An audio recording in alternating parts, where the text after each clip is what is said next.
So now we start the saliva. हमने last class में सारा चीज़ देखा था, अब हम सलाइवा के बारे में जानेंगे, क्योंकि हमने सलेवरी ग्लैंड के बारे में समझा था कि सलेवरी ग्लैंड क्या होता है, कैसे काम करता है, और इस सलेवरी ग्लैंड से जो सिक्रीशन होता है दैट इज कॉल्ड सलाइवा। तो सलाइवा का सिक्रीशन जो होता है, सलेवरी ग्लैंड सलाइवा सिक्रीट करता है। This saliva is also called ptyalin and this is also called salivary amylase. तो तीनों का नाम जो है ऑलमोस्ट इक्वल है, the saliva, ptyalin and salivary amylase.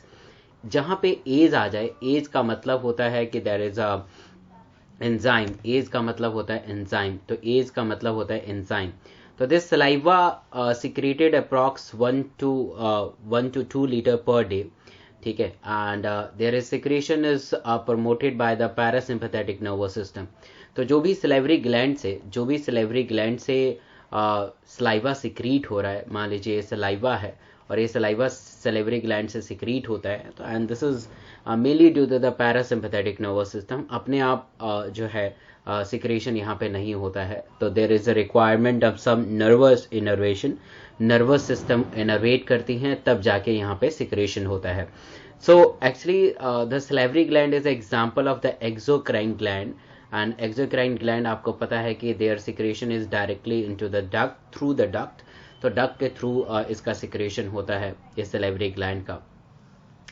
PH जो होता है अप्रॉक्स 6.8 होता है सलेवरी ग्लैंड का, और इसका जो बेस्ट फंक्शन है वो न्यूट्रल पीएच पे काम करता है। तो सलेवरी एमाइलेज का जो बेस्ट फंक्शन है जहाँ पे वो बहुत ही बेहतर तरीके से काम कर सके, that is called neutral pH.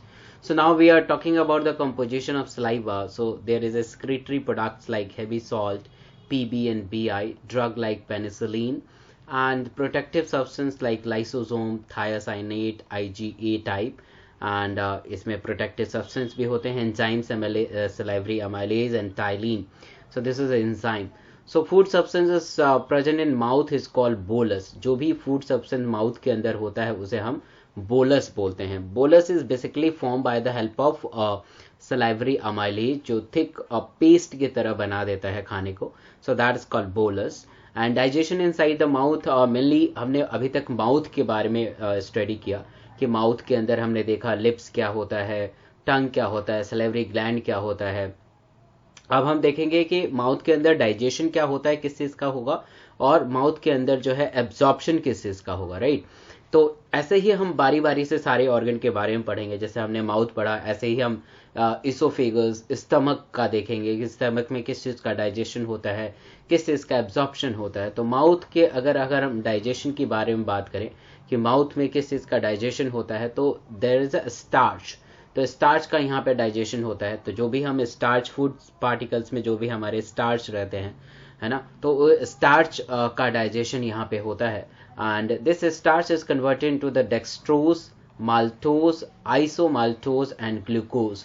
So this starch is converted into the dextrose, maltose, isomaltose and glucose by the help of tyline and chlorine and pH approx 6.5 to 6.8. So this conversion is mainly take place inside the mouth only, और ये mouth के अंदर ही ये पूरा process होता है। Some digestion is small triglycerides. This small triglyceride is fatty acids. So this is a fatty acid and diglycerides is formed by the help of lingual lipase, and pH is approx 2 to 6.8. So this is exact digestion.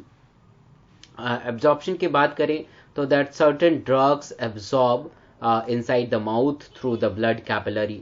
बहुत सारे कुछ ऐसे drugs होते हैं, जैसे अभी मैंने बताया था कि किसी को MI आ जाता है, मायोकार्डियल इन्फाक्शन हो जाता है या हार्ट अटैक आ जाता है, तो हम उसके अंदर सब लिंगुअल नाइट्रेट डालते हैं।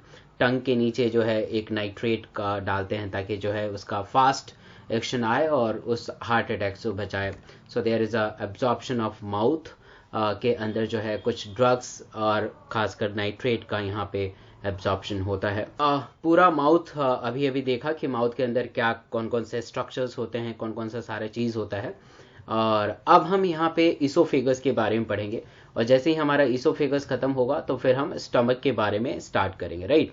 सो जो है इसोफेगस के बारे में बात करेंगे, तो इसोफेगस जो होता है, तो ईसोफेगस के बारे में बात करते हैं। तो ईसोफेगस जो होता है, it arising from the lower part of the mouth, lower part of the mouth, mouth के लोअर पार्ट से ईसोफेगस अराइज होता है, and they ended at the upper part of the stomach. तो let suppose this is the stomach, तो stomach के ऊपर part तक और माउथ के लोअर पार्ट तक ये पूरा ट्यूब लाइक स्ट्रक्चर होता है, दिस इज कॉल्ड ईसोफेगस।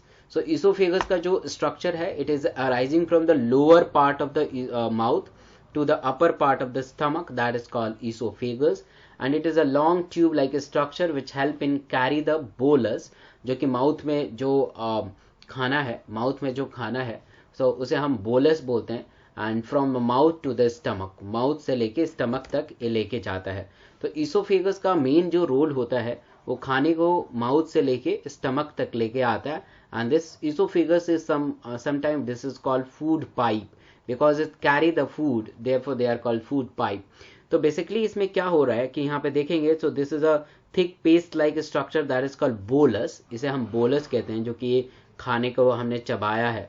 अब क्या होता है कि ईसोफेगस जो ये स्ट्रक्चर है, तो ईसोफेगस के ऊपर हिस्सा आप यहाँ पे देख पा रहे हैं, सो this is the upper most part, right, so this is the upper most part. तो अपर मोस्ट पार्ट कॉन्ट्रैक्ट होगा और लोअर मोस्ट पार्ट रिलैक्स होगा, तो lower most part relax and upper most part contract. तो जैसे ऊपर contract होगा, नीचे रिलैक्स होगा, तो खाना थोड़ा नीचे आएगा, फिर ऊपर वाला कॉन्ट्रैक्ट होगा, नीचे वाला रिलैक्स होगा, तो ऐसे धीरे धीरे धीरे धीरे खाना जो है नीचे की तरफ आता है, and this is called peristalsis, and this is also called worm like movement. जैसे वॉर्म कीड़े होते हैं ना, ऐसे ऐसे ऐसे ऐसे ऐसे, है ना, कंस्ट्रक्शन रिलैक्सेशन कॉन्ट्रैक्शन रिलैक्सेशन से चलते हैं, वैसे ही जो खाना है हमारा वॉर्म लाइक मूवमेंट से ये चलता रहता है।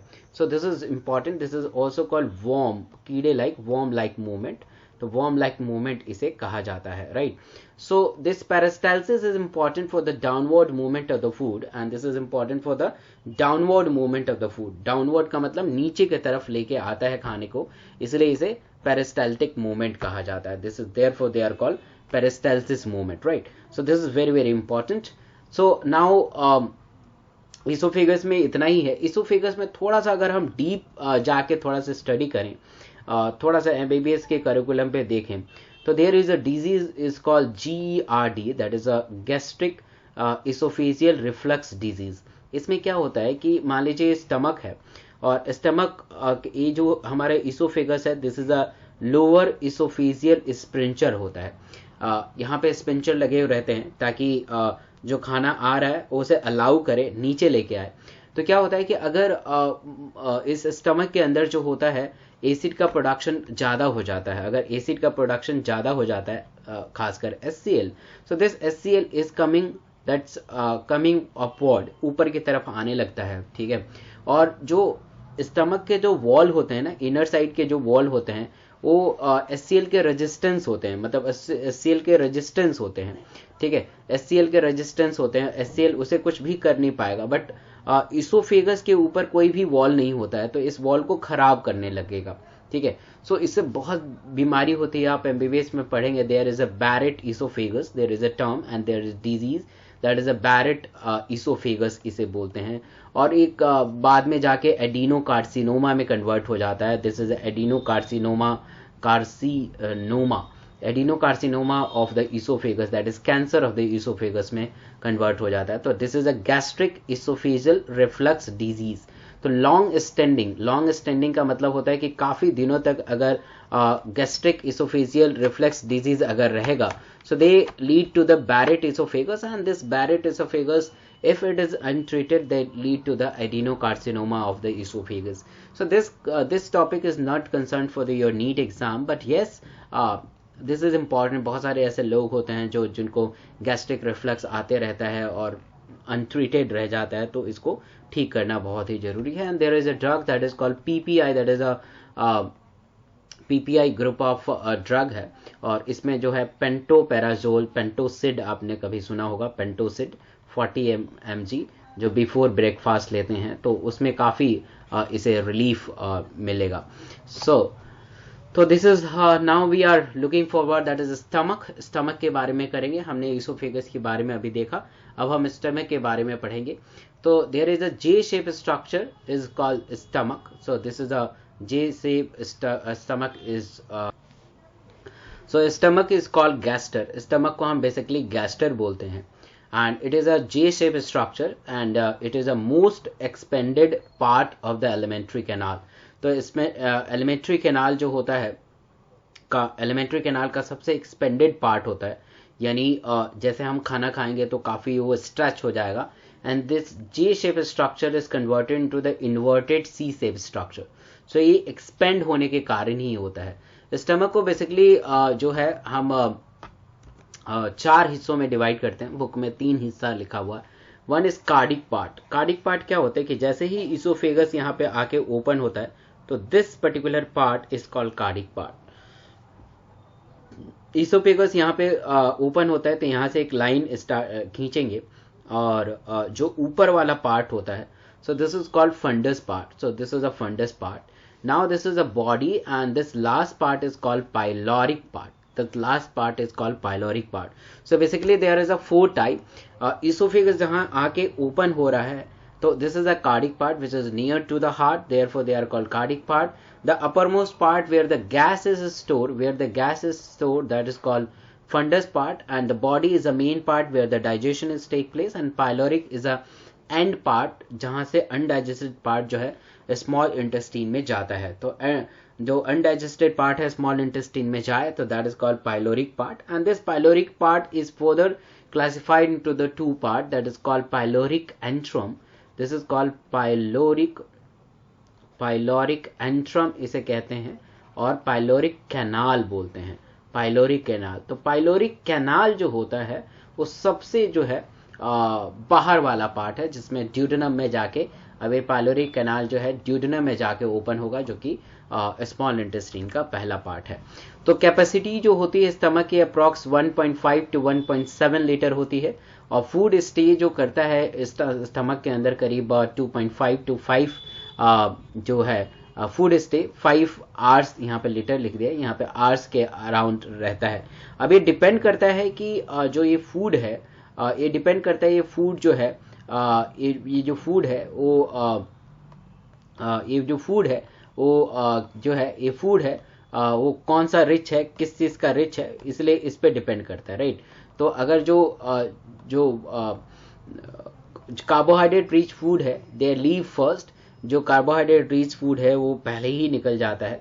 देन प्रोटीन रिच फूड जाता है और लास्ट में जो है प्रोटीन रिच फूड जाता है. ठीक है. तो सबसे पहले कार्बोहाइड्रेट, देन प्रोटीन, देन जो है आपके सबसे पहले carbohydrate, then protein, then fat rich food बाहर जाता है. So this is very very important. So study of stomach is called gastrology, and this stomach is absent in the Labeo, that is the fish, Labeo and lamprey and hagfish. Fundic part जो होता है frog में absent होता है, और compound stomach जो होता है हमारे रूमिनेंट एनिमल्स में देखने को मिल सकते हैं. रूमिनेंट एनिमल्स का मतलब होता है गाय, भैंस, बकरी, है ना, जो 2 बार जुगाली करते हैं. अब हम बात करते हैं ओमेंटम की, और इस ओमेंटम को समझने के लिए आपको यहाँ से ऐसे एक सिंपल डायग्राम बनाऊंगा तो आप बहुत ही आसानी से समझ पाएंगे. सो यहाँ पे दिस पोर्शन जो कि काफी छोटा है, so this is called laser omentum. इसे लेजर ओमेंटम कहा जाता है. This is called laser omentum, और लेजर इवन कर्वेचर भी बोल सकते हैं, लेजर कर्वेचर भी बोल सकते हैं. And this is greater area, ज्यादा एरिया है, so this is called greater curvature. Greater curvature और ग्रेटर ओमेंटम भी बोल सकते हैं, कुछ भी बोल दीजिए. तो होता क्या है कि यहाँ पे आपको पता है कि लिवर रहता है. So liver is present slightly on the right side. ठीक है. तो इस लिवर से लेजर ओमेंटम इस स्टमक को जोड़ता है. So this is called laser omentum. इसे हम लेजर ओमेंटम कहते हैं. और यहाँ पे जो होता है यहाँ पे ग्रेटर ओमेंटम है जो स्मॉल इंटेस्टीन लार्ज इंटेस्टीन को जोड़ता है. तो यहाँ पे आपको पता है कि लार्ज इंटेस्टीन रहेगा, तो इसे इंटेस्टीन को जो जोड़ता है वो ग्रेटर ओमेंटम होता है. तो बेसिकली स्टमक हिले ना, है ना, तो उसको जो प्रोवाइड करता है, फिक्सिटी प्रोवाइड करता है, दैट्स ओमेंटम. सो ओमेंटम जो होता है स्टमक को फिक्सिटी प्रोवाइड करता है, and this omentum is important to attachment and fixity of the stomach, ताकि स्टमक हिले ना. तो लेजर ओमेंटम अटैच ऐसे याद कर सकते हैं, L for the lesser, L for the liver.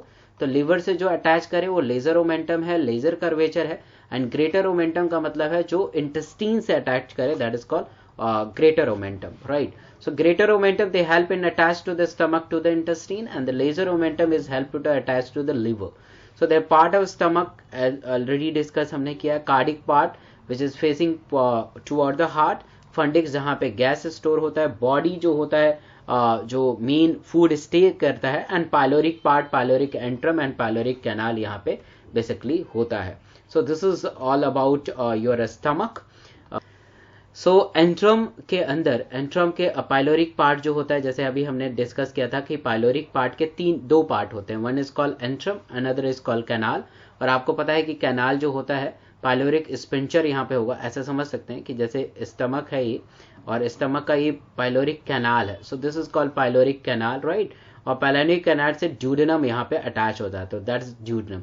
तो यहाँ पे स्पिंचर रहता है. स्पिंचर बेसिकली क्या होता है कि कोई भी ऑर्गन हमारे बॉडी का जहां पे खत्म होता है वहां पे स्पिंचर लगा रहता है, ताकि बैकफ्लो को प्रिवेंट कर सके, हम बैकफ्लो को रोक सके, राइट. तो जो बैकफ्लो को रोके उसे हम स्पिंचर बोलते हैं. तो यहाँ पे कैनाल के पास पाइलोरिक स्पिंचर लगा रहता है, ताकि जो ड्यूडेनम का कंटेंट स्टमक में ना आए, ठीक है. सो एंट्रम के अंदर दो टाइप के सेल होते हैं, काफी इंपॉर्टेंट सेल होते हैं. One is called G cell and D cell. G cell जो होता है गैस्ट्रिन हार्मोन सिक्रीट करता है, and this gastrin hormone they stimulate the gastric juice, ये गैस्ट्रिक जूस को स्टिमुलेट करता है. And D cell is secrete somatostatin hormone which inhibit gastric release. तो गैस्ट्रिक रिलीज को एक इनहिबिट करने वाला hormone, that is called somatostatin. और गैस्ट्रिन को हार्मोन को प्रमोट करने वाला, that is called G cell. यहाँ पे काफी इंपॉर्टेंट है, यहाँ पे ये समझना बहुत ही जरूरी है कि गैस्ट्रिक ग्लैंड और ग्लैंड इन स्टमक, तो कौन कौन से ग्लैंड जो होते हैं हमारे स्टमक के अंदर होते हैं, and they are also called oxyntic tubular glands. तो आपको यहाँ पे स्टमक में देखेंगे तो स्टमक के वॉल के ऊपर, इस इनर वॉल के ऊपर बहुत सारे सेल्स होते हैं, बहुत सारे ग्लैंड्स लगे होते हैं जो कुछ मटेरियल सिक्रीट करते हैं, और उस मटेरियल की वजह से तरह तरह से हम डाइजेशन कर पाते हैं. बेसिकली यहाँ पे हम 4 टाइप के ग्लैंड्स के बारे में डिस्कस करेंगे. द फर्स्ट 4 टाइप की ग्लैंड्स और सेल के बारे में, and the first is very very important, that is called oxyntic cell, parietal cell and acidophilous cell.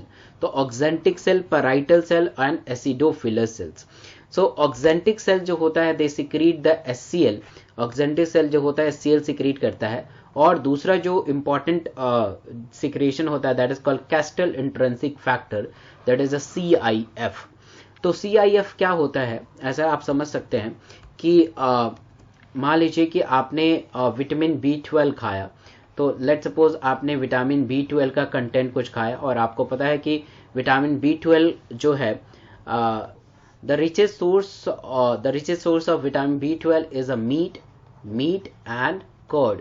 तो मान लीजिए कि आपने मीट और कर्ड में से कुछ चीज खाया, तो दैट इज विटामिन B12.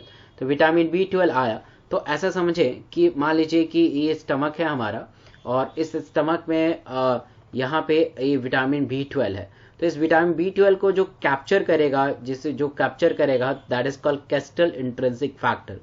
और इसे कैप्चर करके लेके जाके इलियम के पास लेके आएगा. Ilium is a terminal part of the small intestine, है ना, वहां पे एब्जॉर्ब कराएगा. तो एब्जॉर्प्शन जो हो रहा है विटामिन B12 का, कहाँ हो रहा है, that is a terminal part of the ilium. ये क्वेश्चन आया हुआ है, इलियम पे जाके एब्जॉर्प्शन कराएगा. और एब्जॉर्प्शन का जो मेन जिम्मा है वो कैस्टल इंट्रिंसिक फैक्टर है. तो कैस्टल इंट्रिंसिक फैक्टर अगर ना हो तो कभी भी विटामिन B12 का डाइजेशन नहीं होगा. और आपको पता है कि this vitamin B12 is important to providing the RBC को बनने में हेल्प करेंगे, और हमारे नर्व्स के कंडक्शन को भी बहुत ही सुचारू रूप से चलाते हैं. तो इसलिए जो है इनका बहुत बड़ा रोल रहता है. तो HCl सिक्रीट करेगा ऑक्जेंटिक सेल, पैराइटल सेल और एसिडोफिलस सेल्स, या कैस्टल इंट्रिंसिक फैक्टर सिक्रीट करेगा जो विटामिन B12 को एब्जॉर्प्शन कराएगा. There is a second cell that is called chief cell, and this chief cell is secrete pepsinogen. जो pepsinogen जो होता है पेप्सिन में कन्वर्ट हो जाता है, जो कि एक्टिव फॉर्म रहता है. तो प्रोरैनिन ये भी इनएक्टिव फॉर्म होता है जो रैनिन में कन्वर्ट होगा, एंड गैस्ट्रिक लाइपेज. तो यहाँ पे इस स्लाइड से बहुत ज्यादा क्वेश्चन आने की प्रोबेबिलिटी होती है. एक होता है next cell. They produce a mucus which protect the stomach wall being digested. मतलब क्या होता है कि आपको पता है कि HCl जो है आपको HCl जो है एसिड है, तो एसिड जो होता है हमारे स्टमक को खराब कर सकता है। तो इसलिए जो है भगवान ने क्या किया है कि इस स्टमक के वॉल के ऊपर एक म्यूकस का कोटिंग लगा दिया है। म्यूकस का कोटिंग है, this is a mucus coating, ताकि HCl का इफेक्ट हमारे वॉल पे ना पड़े और हमारा स्टमक जो है डाइजेस्ट ना हो पाए, हमारा स्टमक जो है खराब ना हो पाए, है ना। तो हमारा जो स्टमक है वो खराब ना हो पाए, ये कारण जो है हमारा म्यूकस की वजह से ही होता है। तो सरफेस म्यूकस सेल जो होता है दे प्रोड्यूस अ म्यूकस, ये भी म्यूकस सिक्रीट करेगा and which protect the stomach wall from being digested, और बेसिकली जो होता है ये डाइजेशन में मदद करेगा। फंक्शन ऑफ एंजाइम की अगर हम बारे में बात करें तो पेप्सिन के बारे में सबसे पहले बात करते हैं। तो दिस पेप्सिन जो होता है, पेप्सिनोजन एक इनएक्टिव फॉर्म होता है, this is a inactive form pepsinogen, and they convert into the active form that is a pepsin by the help of HCl। और अभी अभी मैंने बताया था कि HCl this is secreted by the oxyntic cell, parietal cell or acidophilus cell. So this HCl is important to conversion of inactive form of enzyme, and आपको पता है कि पेप्सिनोजन जो होता है कौन से सेल से सिक्रीट होता है, चीप सेल से सिक्रीट होता है। तो this chief cell secrete a pepsinogen which is the inactive form, and this inactive form is converted into the active form, and that is called pepsin, and this pepsin is important to digestion of protein which break down the protein into the peptones, proteases, polypeptidases. So this is very very important. Now we are talking about the ranine. तो ranine जो होता है it is converted milk protein, milk में एक protein होता है that is called casein protein, और इस मिल्क प्रोटीन को जो है कैल्शियम में कन्वर्ट कर देता है, कैल्शियम में कन्वर्ट कर देता है। सो जो मिल्क प्रोटीन होता है, this milk protein is converted to the calcium and also helpful for the coagulation of the milk, milk को कोगुलेट करने में मदद करता है। यूं कहें कि ये मिल्क के अंदर जो भी प्रोटीन होता है, खासकर कैसीन प्रोटीन, उसको डाइजेशन करने में मदद करता है। ये नीट में आया हुआ क्वेश्चन है। तो दो मिल्क को जो डाइजेस्ट करे, so that is called milk को जो डाइजेस्ट करे that is called digestion of milk को डाइजेस्ट करे दैट इज कॉल्ड रैनिंग। दूसरा जो एंजाइम है that is called gastric lipase, and this is helpful for the break down of lipids. Gastric lipase जो होता है this is very very important. तो this gastric lipase जो होता है हमारे लिपिड को ब्रेक डाउन करने में मदद करता है into lipid is converted to the glycerol fatty acids, and in stomach mainly the protein and only the trace amount of lipids are digested. अगर हम digestion की बात करें तो this protein is digested by the help of that's pepsinogen, and trace amount of lipids, और lipids जो होता है gastric lipase से digest होता है। तो इससे रिलेटेड एक क्वेश्चन आया कि which of the following is a gastric cell indirectly help in erythropoiesis। ये नीट 2018 का क्वेश्चन है और कि indirectly erythropoiesis is basically there is a formation of RBC के फॉर्मेशन को हम erythropoiesis कहते हैं।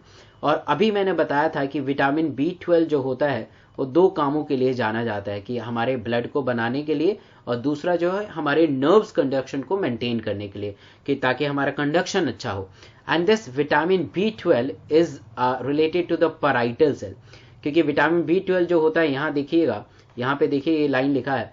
सो this oxyntic cell is also called parietal cell and acidophilus cell, and they secrete of vitamin B12, and they are important for the digestion and absorption of vitamin B12 because it secrete the Castile intrinsic factor. तो Castile intrinsic factor secrete करता है, तो it somehow it is related to the parietal cell because the Castile intrinsic factor is important to absorption of vitamin B12, and this absorption of vitamin B12 is important to the erythropoiesis. So chief cell is not answer, goblet cell is not answer, mucous cell is not answer, and this is the latest question in a NEET 2018. So what is the function of the HCl? So function of the HCl के बारे में बात करें तो they are important to the kill the bacteria। मान लीजिए आपने कुछ फूड आइटम से कुछ अननेसेसरी चीज़ें खा लिया है, मार्केट का कुछ चीज़ खा लिया है, तो अगर बैक्टीरिया अगर गलती से अंदर आ जाए तो HCl जो होता है बैक्टीरिया को किल करेगा। बाकी इंपॉर्टेंट है, जैसे हमने देखा था अभी कि पेप्सिनोजन को पेप्सिन में कन्वर्ट करेगा। Pepsinogen in an active enzyme which is converted to the active enzyme, and digestion so digestion inside the stomach के अगर हम बारे में बात करें तो digestion inside the stomach mainly the protein and the trace amount of lipids are digested. Trace amount basically जो है, अगर हम डाइजेशन की बात करें स्टमक के अंदर, तो अभी हमने देखा कि प्रोटीन जो होता है they are digested by the pepsinogen and the lipids भी हमने देखा था। अगर हम एब्जॉर्प्शन की बात करें स्टमक के अंदर, so there is absorption of the water, simple sugar and alcohol also. तो अल्कोहल का भी एब्जॉर्प्शन जो है हमारे स्टमक के अंदर होता है। And now we are talking about the disease related stomach से रिलेटेड कुछ बीमारी के बारे में देखेंगे। And this most common disease called gastritis. So itis का मतलब होता है inflammation and gastro that is the gastric mucosa. आपको पता है कि इनर साइड में गैस्ट्रिक म्यूकोसा होते हैं और उसमें सूजन आ जाए, है ना, स्वेलिंग आ जाए, तो दैट इज कॉल्ड गैस्ट्राइटिस। तो सूजन के दो ही कारण है, या तो एचसीएल का जो वैल्यू है वो बहुत ही इंक्रीज हो जाए, या स्टमक में कुछ और अदर एबनॉर्मलिटीज हो, बट मेजोरिटी ऑफ केसेस में जो है एचसीएल इसके लिए रिस्पॉन्सिबल होता है। So it may be the superficial और हार्मलेस, इतना ज्यादा डीप नहीं होता अनलेस और अनटिल दैट्स। हालांकि gastritis is different type, that is acute gastritis और क्रॉनिक गैस्ट्राइटिस। एंड एक्यूट मतलब अभी अभी हुआ है, क्रॉनिक मतलब 6 महीने साल भर से ऐसा प्रॉब्लम है। तो chronic might be it's harmful, might क्या that's harmful, they lead to the peptic ulcer and perforation and there the internal bleeding and बहुत दिक्कत हो सकती है आगे जाके। So in some cases it may be the acute and severe and this ulcer affected the stomach mucosa. Diet में basically आप जो लोग अल्कोहल ज़्यादा लेते हैं, स्पाइसी डाइट लेते हैं, तो दे कॉजेज द गैस्ट्राइटिस। एंड जो बैक्टीरिया इसके लिए रिस्पॉन्सिबल होता है that is called H pylori bacteria, that is called Helicobacter pylori bacteria. So Helicobacter pylori bacteria is important. So ulcer में पेप्टिक अल्सर, गैस्ट्रिक अल्सर मतलब पर्टिकुलर किसी gastric वाले area में होगा। तो peptic ulcer is area with the superficial scar on the mucosa which is caused by the action of the HCL और H pylori bacteria. And there is a imbalance between the rate of secretion of the gastric juice and the protection. होता क्या है कि थोड़ा सा आप बड़े क्लासों में जाएंगे, एमबीबीएस के सेकेंड ईयर में जाएंगे, तो there is a book that is called Robbins Pathology, and we study about the how the diseases progress, और कोई भी बीमारी जो है कैसे प्रोग्रेस करती है, and what is a sign and symptom, and कैसे ये होता है, तो उसमें आप पढ़ेंगे पैथोलॉजी में। सो क्या होता है कि there is a 2 factor, one is called defence factor. Defence factor होता है एक जो चीजों को डिफेंस करता है, और एक होता है कि that is a causative factor.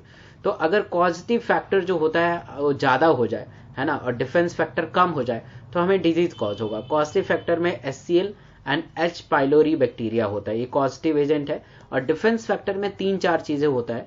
The first the defence mechanism is there is a mucus covering around the this one. अगर म्यूकस कवरिंग अगर कम हो या किसी वजह से हट जाए तो हमारा डिफेंस कम हो जाएगा। दूसरा है कि ब्लड सर्कुलेशन, यहाँ पे ब्लड सर्कुलेशन ज्यादा होता है।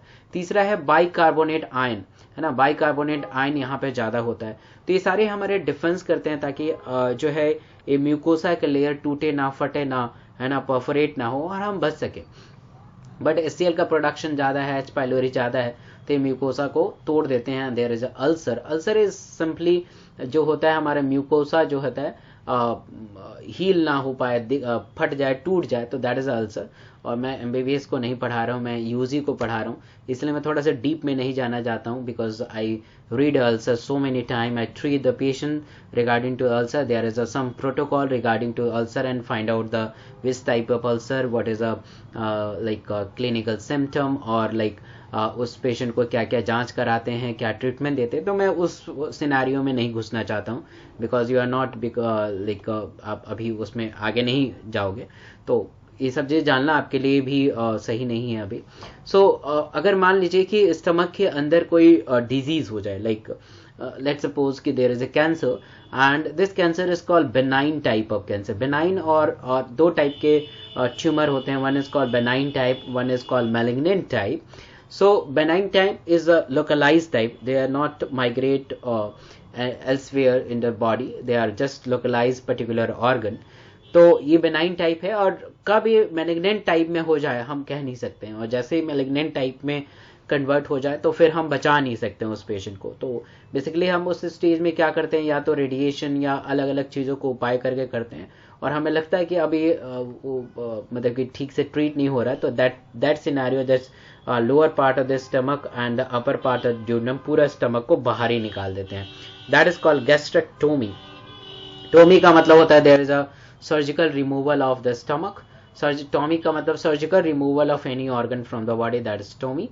And gastro, that is a study of stomach. So gastrotomy is a removal of stomach, that is called gastrotomy। यहाँ से और यहाँ से पूरा का पूरा जो है स्टमक को बाहर निकाल देते हैं। अब स्टमक को बाहर निकालेंगे तो डाइजेशन पे इतना ज़्यादा प्रभाव तो नहीं पड़ेगा, बिकॉज हमने देखा कि कुछ पोर्शन जो है स्टमक जो है प्रोटीन को डाइजेशन करता है, कुछ पोर्शन जो है लिपिड डाइजेस्ट होता है यहाँ पे।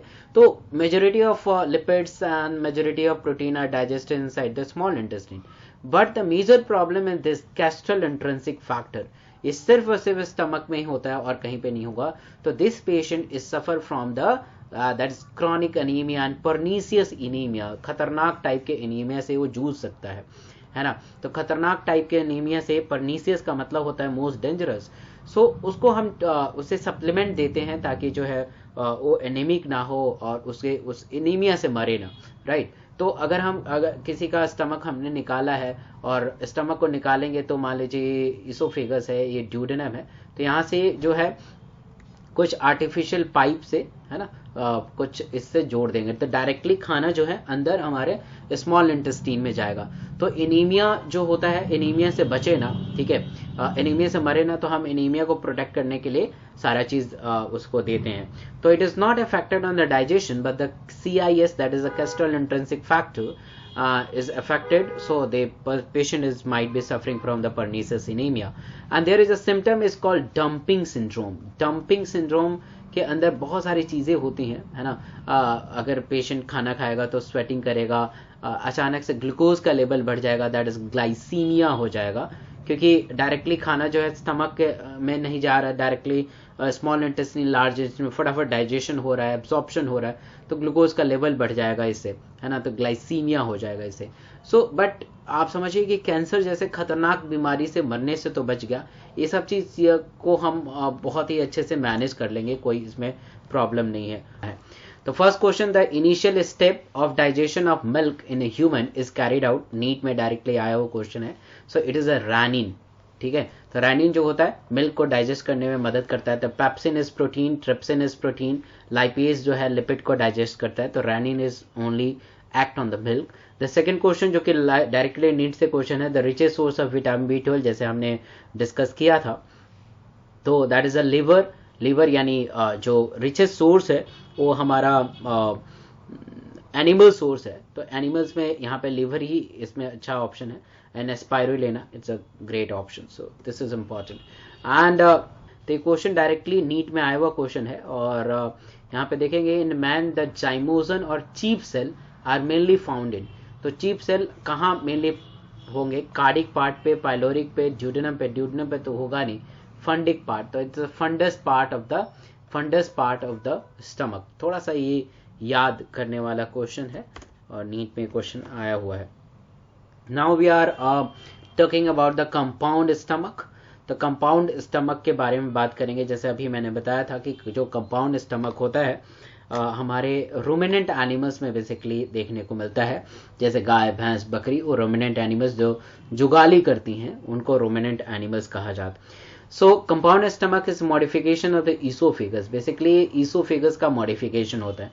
आप देख पा रहे हैं दिस इज द ईसोफेगस, और यही ईसोफेगस जो होता है स्टमक में कन्वर्जन होता है, स्टमक में बदल जाता है। सो पार्ट की अगर हम बारे में बात करें तो there is a rumen, rectum, omasum, abomasum. So there is a 4 part of the this compound stomach. Rumen और रेक्टम के बारे में बात करेंगे तो यहाँ पे देखेंगे this one is a rumen, and ये भी रूमेन है, रेटिकुलम ऐसे है, तो काफी एक दूसरे में चिपका हुआ पार्ट होता है। तो रूमेन और रेक्टम जो होता है they are cornified villi where the cellulosic fermentation is there. Cellulosic fermentation का मतलब ये होता है कि आपको पता है कि गाय, भैंस, बकरी ये सब घास खाती हैं, और घास में सेलुलोज होता है, and this cellulosic fermentation is take place inside the rumen and rectum part of the compound stomach. And due to the bacteria which is present inside this, and आपको पता है कि बैक्टीरिया जो होता है, there is a methanogen bacteria, methanogen और मिथेनोकोकस bacteria which is present inside the gut of the ruminant animals, and this is important for the cellulosic fermentation. जो भी घास खाएगी उसको जो है डाइजेस्ट करने में मदद करेगा. और आपको ये भी पता है कि जब वो डंक आएगा, है ना, गाय का गोबर आएगा, तो उस गोबर के अंदर भी मिथेनोजन और मिथेनोकोकस बैक्टीरिया काफी ज्यादा होते हैं. एंड दिस डंक और गोबर इज इंपॉर्टेंट टू द गोबर गैस. रूरल एरिया में जो है फ्यूल की तरह, अलग अलग चीजों की तरह यूज होता है. Abomasum is absorption of the water and this part is absent in camel and deer. And obomesim is a true stomach, gastric gland, and secretion of HCl and enzyme which help in digestion of the food. So there is a different parts. Now we are talking about the small intestine. Small intestine के बारे में बात करेंगे क्योंकि हमने पूरा stomach के बारे में अच्छे से पढ़ा है. तो small intestine, why it is called small? Because the diameter is quite smaller, right? But length is quite bigger. Length जो होगा काफी बड़ा होता है and it is bigger than large intestine, but diameter जो होता है वो काफी छोटा होता है, इसलिए इसे हम स्मॉल इंटेस्टीन कहते हैं. So diameter wise it is a smaller than large intestine, but the length wise it is a larger than large intestine. तो डायमीटर वाइज स्मॉल होता है लार्ज इंटेस्टीन से, इसलिए इसे स्मॉल इंटेस्टीन कहते हैं, बट लेंथ वाइज ज्यादा होता है large intestine, therefore it is called small intestine. It is about 6.25 meter in length, and maximum digestion and maximum absorption is take place to this part. And there is a fold of mucosa, this is called valve or कर्करिंग और plica circularis. तो small intestine में क्या होता है, ऐसे folding होती है small intestine में, और इस फोल्डिंग के वजह से जो है एरिया बढ़ जाता है, एरिया बड़ा हो जाता है, और एरिया जो है बड़ा हो जाता है, और इस एरिया के वजह से, है ना, मैक्सिमम डाइजेशन और मैक्सिमम एब्जॉर्प्शन होता है. So the fold of mucosa, mucosa समझ रहे हैं कि स्मॉल इंटेस्टाइन के जो नीचे वाला लेयर है उसी को म्यूकोसा कहते हैं, और ये इसी में कन्वर्जन से ये प्लाइका सर्कुलरिस और वॉल्व और कर्करिंग हो रहा है. And they are present in small intestine, which increases the surface area for the absorption and surface area for the absorption, right? And the cells and villi are microvilli यहाँ पे present होते हैं जो कि digestion में responsible होते हैं. So total area is increases by the fold of mucosa or microvilli is a 6,000 time, और इसी के वजह से, है ना, fold of कर्करिंग की वजह से इसका एरिया जो होता है करीब 6,000 टाइम इंक्रीज हो जाता है. एंड दिस एपिथेलियम, जो एपिथेलियम है, this is epithelium of the intestine is surrounded by the brush border columnar epithelium. This is very very important. Direct question NEET में आता है कि जो इंटेस्टाइन का जो एपिथेलियम है, इंटेस्टाइन का एपिथेलियम है, उसके अंदर कौन से होते हैं, किस चीज से सराउंडेड होते हैं. सो that is called brush border columnar epithelium. So there is a cell that is called enterocyte cells. They have the lifespan is approx 5 days, जो कि हमारे स्मॉल इंटेस्टाइन में रहते हैं. यहाँ पे देखिएगा ये रेड कलर का, पिंक कलर का आपको दिखाई दे रहा है marking, this is called duodenum. और जैसे मैंने लास्ट क्लास में आपको इस ड्यूडेनम को याद करने का तरीका बताया था, दीदी, जीजा और आई, ड्यूडेनम, जेजुनम, इलियम. तो this red one color is called duodenum, and this yellow portion is jejunum, and this blue one is called this yellow one is jejunum and this blue one called ileum, right? So there is a part of the small intestine, duodenum, jejunum and ileum. The duodenum, jejunum and ileum is a part of the small intestine, and the whole intestine is surrounded by the involuntary smooth muscle. This is very very important. So whole intestine is surrounded by the involuntary smooth muscle. So a part of a small intestine, 3 part जैसे अभी भी मैंने बताया था, duodenum, jejunum, ilium, दीदी, जीजा and खुद आई. सो duodenum जो होता है करीब 25 सेंटीमीटर इसका लेंथ होता है, और इससे जो है, जो मतलब नीट में 3-4 बार जो क्वेश्चन आया हुआ है वो मैं अभी बताऊंगा. So this duodenum is proximal part of the small intestine. This is a proximal part of the small intestine and ulceration can be present in this part. अब जो ulceration can be present in this part, तो question आता है कि क्यों ulceration जो है duodenum में होता है. यहाँ पे देखिए आपको पता है कि स्टमक के अंदर HCl होता है जो एसिड होता है, और मैंने इसोफेगस में अभी बताया था कि this HCl is ascend up, there is a disease that is GERD, that is gastroesophageal reflux disease, है ना। तो जो लोअर पोर्शन है इसोफेगस का वो प्रोन रहता है, और जो यहाँ पे ड्यूडेनम है वो प्रोन रहता है, क्योंकि अगर HCl इधर आ जाए तो यहाँ पे कोई भी प्रोटेक्टिव लेयर नहीं है। हमारे स्टमक में प्रोटेक्टिव लेयर है, म्यूकोसा का लेयर है, समझ रहे हैं, म्यूकोसा का लेयर है, बट यहाँ पे ड्यूडेनम में कोई लेयर नहीं है, इसोफेगस में कोई लेयर नहीं है। So there is chances to formation of ulcer at the duodenum और the lower part of the oesophagus, and the कारण आपको समझ में आ गया क्योंकि कोई भी प्रोटेक्टिव लेयर यहाँ पे नहीं है। So there is a Brunner's gland or duodenal gland. So Brunner's gland and duodenal gland, they are present on the submucosa of the duodenum which secrete a stomach. NEET में 3 बार से भी ज्यादा बार question आया है इससे। डायरेक्ट क्वेश्चन पूछते हैं कि दिस Brunner glands और duodenal glands is present in, that is duodenum. But अब duodenum ऑप्शन में नहीं रहेगा, पूछ लेंगे कि कहाँ प्रेजेंट होगा, तो दैट इज सबम्यूकोसा। यहाँ पे देख पा रहे हैं submucosa of the duodenum, submucosa of the duodenum में प्रेजेंट होगा, and this is important to the secrete the mucus. झिझड़म के बारे में बात करेंगे तो करीब ये 2 सेंटीमीटर इसका लेंथ होता है, and there is a crypt of Lieberkuhn is present which secrete the succus entericus, and maximum villi जो होता है जेजुनम के अंदर होता है। और इलियम में आपको पता है कि इलियम जो होता है 4 सेंटीमीटर लॉन्ग होता है, विलाई इज मॉडरेट अमाउंट। और सबसे पहले मैंने ये बताया था कि यहाँ पे जो है हमारा विटामिन B12 का एब्सॉर्प्शन होता है जो कैस्टल इंट्रिंसिक फैक्टर करता है। दूसरी चीज ये है कि जैसे मैंने अभी बताया भी था कि जो भी ऑर्गन खत्म होगा, तो जैसे ही खत्म होगा वहां पे वॉल या स्पिंचर रहते हैं ताकि बैक फ्लो को रोक दे।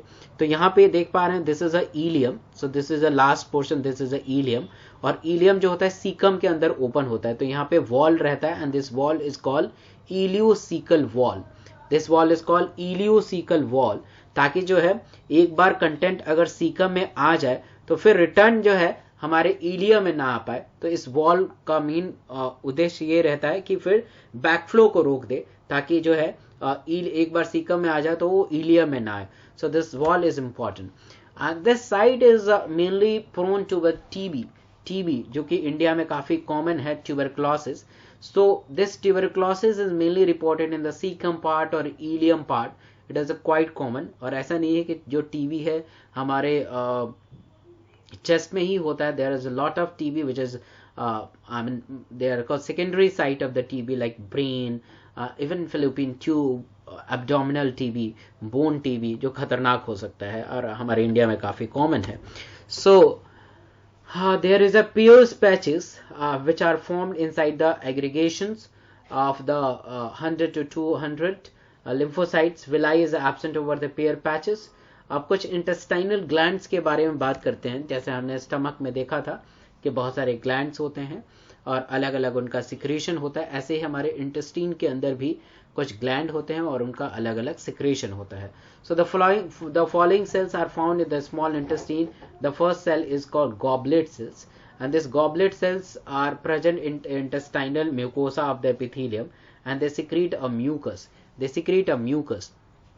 So this goblet cell is important to secrete the mucus, और इससे भी क्वेश्चन काफी बार आया है। And the secretion of brush border cells of the mucosa along with the secretion and the goblet cell they form a intestinal juice और succus entericus. आपको पता है कि मैक्सिमम जो डाइजेशन होता है हमारे स्मॉल इंटेस्टाइन में होता है। कारण यही है बिकॉज एक तो खुद इंटेस्टाइनल ग्लैंड जो होते हैं तरह तरह के एंजाइम सिक्रीट करते हैं जिसके वजह से डाइजेशन हो पाता है। दूसरा ये है कि हमारे जितने भी मेजर ग्लैंड्स होते हैं जैसे लिवर है, पेंक्रियाज है, वो सारा का सारा यहीं पे आके खुल जाते हैं, यहीं पे खुलते हैं, यहीं पे सारे ड्रेन होते हैं, तो इसलिए मैक्सिमम डाइजेशन हो पाता है। तो दिस इंटेस्टाइनल जूस और सक्कस एंट्रिकस होता है, and this juice contain a variety of enzyme, and the variety is disaccharide, dipeptidases, maltases, lipases, न्यूक्लियोसाइडेजेस।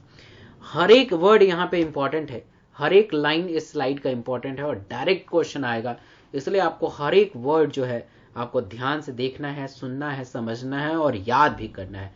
तो दिस जूस यानी succus entericus and intestinal juice consent the disaccharidase, dipeptidase, maltases, lipases, nucleosidases. So there is another cells which is present inside the intestinal gland, that is called microfold cell.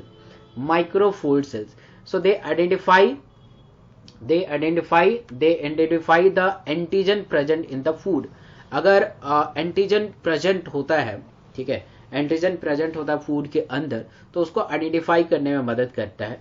Stem cell की बात करें, दे replace the dead cell. अगर मान लो intestine में कुछ problem हो गई है ना, उसे रिप्लेस करने में मदद करता है. And there is a Pernich cells, they secrete the lysozyme. Function is not confirmed till yet, and they are present at the bottom of the crypt of lubricant, which is rich in zinc, and they contain the acidophilus granules. And the last cell is which is present in intestinal mucosa, that is called argentafin cell.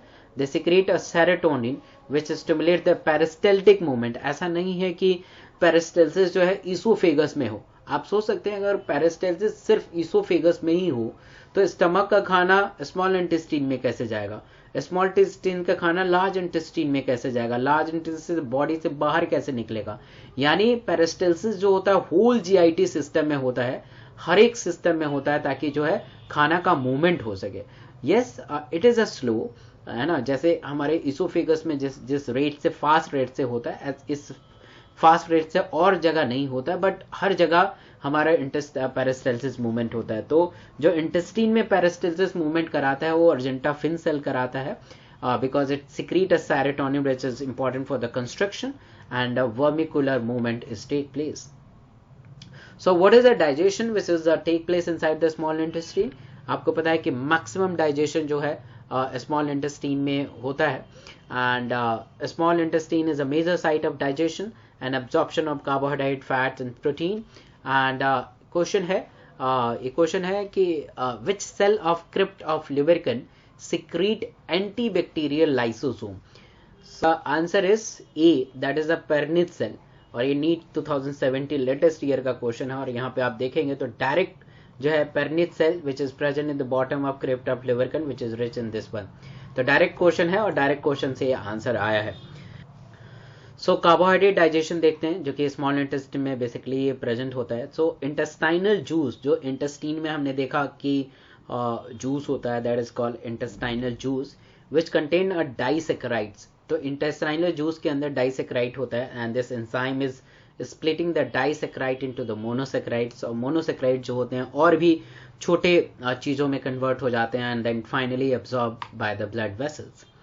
So this sucrose, जो sucrose होता है, इन्वर्टरेज और sucrase की मदद से glucose and fructose में तब्दील हो जाता है, कन्वर्ट हो जाता है, in the help of pH that is 5 to 7, and this glucose and fructose में कन्वर्ट हो जाता है. और आपको पता है this glucose and fructose is small molecules which is easily absorb by the blood vessels.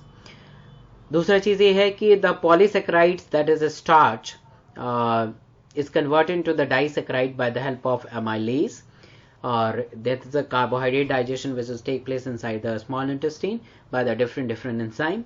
Fat digestion के बारे में बात करेंगे तो intestinal lipase is particularly concerned with the hydrolysis of fats to produce a monoglycerides, and this fat is by the help of lipase is converted into the diglycerides. The diglyceride is converted into the monoglycerides and finally absorbed by the lymph vessels and vein.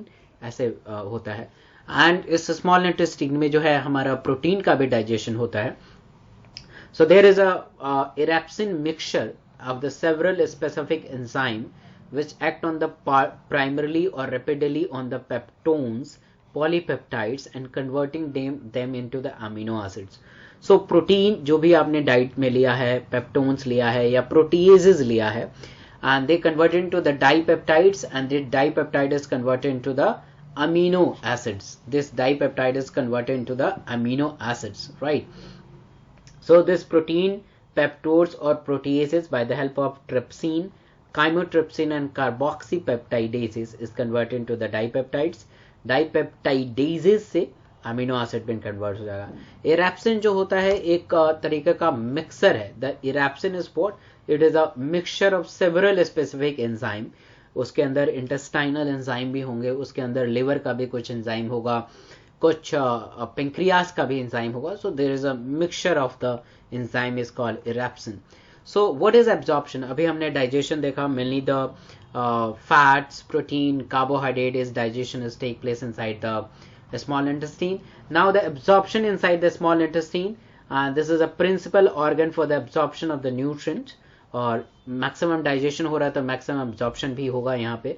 And this digestion is completed here, and final product of digestion such as a glucose, fatty acids, fructose, glycerol, amino acid is finally absorbed through the mucosa and then finally into the blood and lymph, and let's move on the different part of the body like heart, brain, kidney and all. So there is a question, this is a question which is very very important. So Brunner's gland जो होता है, Brunner's gland अभी हमने पढ़ा था कि जो होता है ये करीब 3 से 4 बार आ चुका है. This is a submucosa of the duodenum, NEET में बहुत बार क्वेश्चन आया है. And where the protein is digested completed, stomach में तो प्रोटीन डाइजेस्ट कंप्लीट नहीं होता है, थोड़ा डाइजेशन होता है. रेक्टम में बिल्कुल नहीं होगा. इलियम और ड्यूडेनम ऑप्शन हो सकता है, but yes, the duodenum is a better answer.